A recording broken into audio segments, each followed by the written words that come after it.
تو اس چیز نے جنات کو انسانوں پہ سرکش بنا دیا اور جنات اپنی اوقات سے باہر نکل گئے. یہ بالکل ایسا ہی ہے جیسے کمزور سا باریک سا ٹی بی کا مریض ہو اور محلے کے بدماشوں کے دماغ میں کسی نے جا کے ڈرا دیا کہ بھائی یہ دیکھنے میں ایسا لگتا ہے اندر سے یہ بہت زرخیز ہے, بہت خطرناک ہے.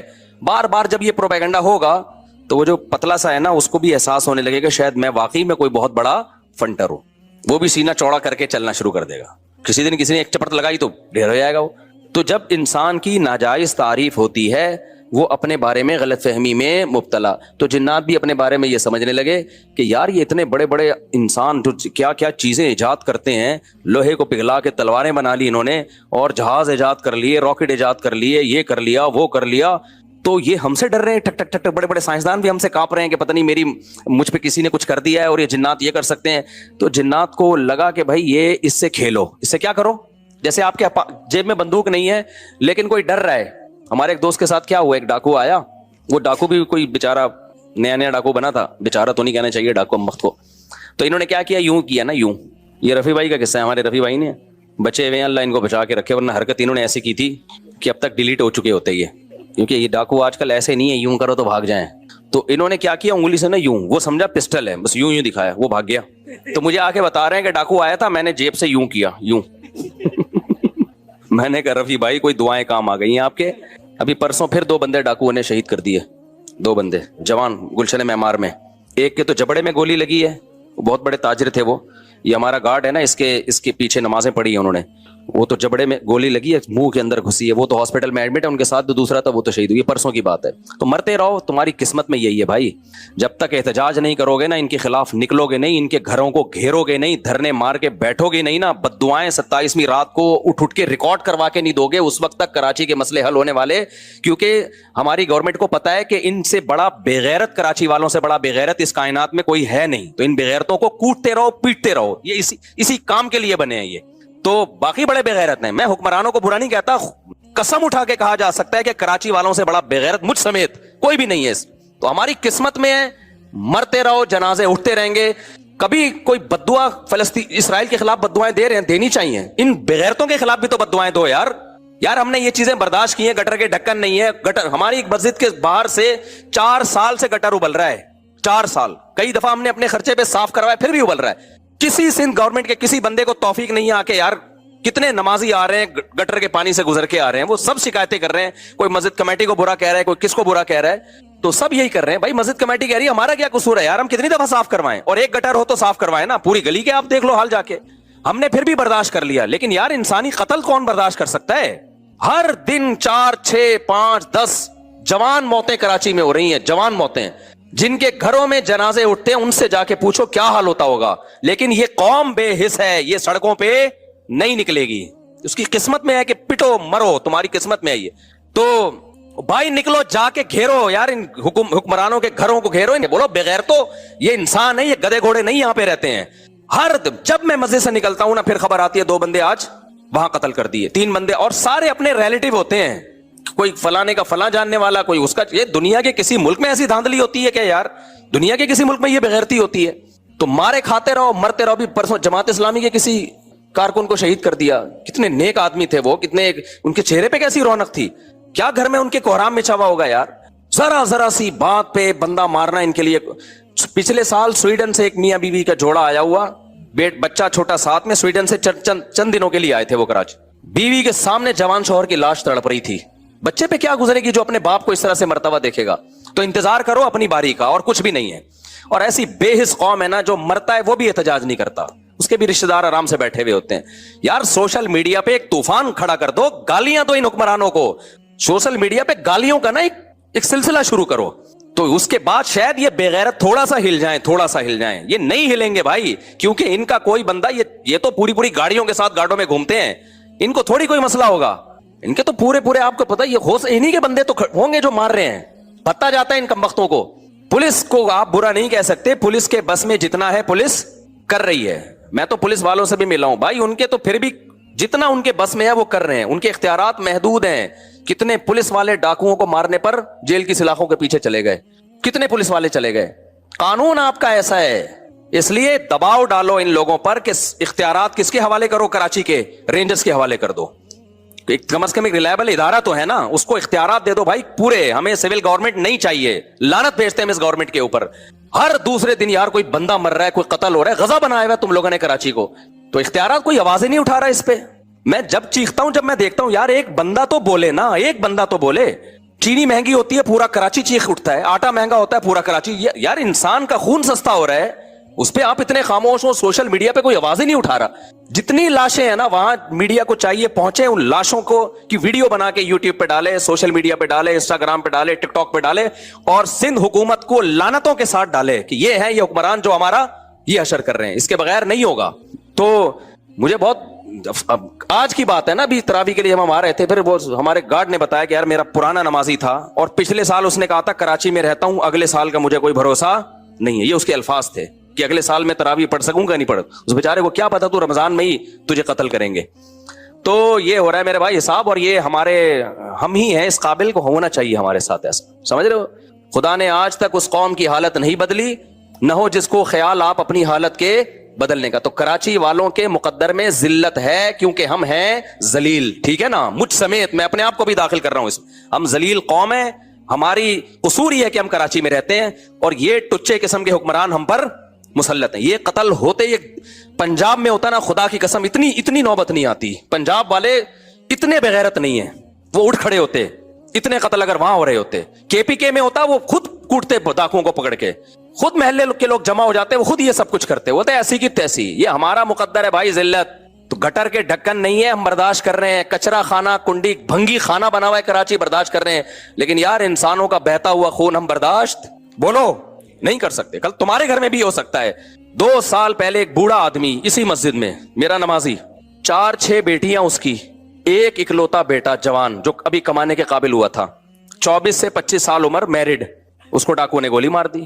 وہ باپ بیچارہ ایسے ایسے کانپتا ہوا میرے پاس آتا نا, میں کیا صبر کی تلقین کو. کہہ رہا میرا ایک ہی گھر میں کمانے والا لڑکا تھا, ایک موبائل پہ ذرا سا کچھ پتہ نہیں کیا کیا ہوگا, اس کو مار دیا انہوں نے. اور پھر کیا ہوا ہے اس کا, وہ پکڑے گئے ڈاکو نا. اب جو ڈاکوؤں کا پورا گینگ آیا, وہ تو کیس اتفاق سے چلا گیا عدالت میں, ورنہ ایسا ہوتا نہیں ہے. یہ تو کوئی بہت ہی خوش قسمت باپ ہے جس کا قاتل پکڑا گیا. اب وہ قاتل دھمکیاں دے رہے ہیں. میں نے کہا ان بغیرتوں کو چھوڑنا نہیں ہے, ان کا علاج دیت نہیں ہے. گولی کا علاج اسلام میں کیا ہے؟ گولی ہے. اس کو بولو اس بغیرت قاتل کو لے کر آ, اس جیسے کمینے کا دنیا میں رہنا جائز نہیں ہے. میں نے کہا معاف نہیں کرنا اس کو بولو میں نے قتل کروانا ہے اس کو. ٹھیک ہے کورٹ کا سہارا لیں گے ہم, لیکن پھانسی کے پھندے پہ چڑھا اس کو, اس بغیرت کو. اور وہ اس کے بات کر رہا ہے اتنی دی اتنی, بلکہ اتنے پیسے لے لو. بیچارہ غریب آدمی پھر جائے گا کہاں؟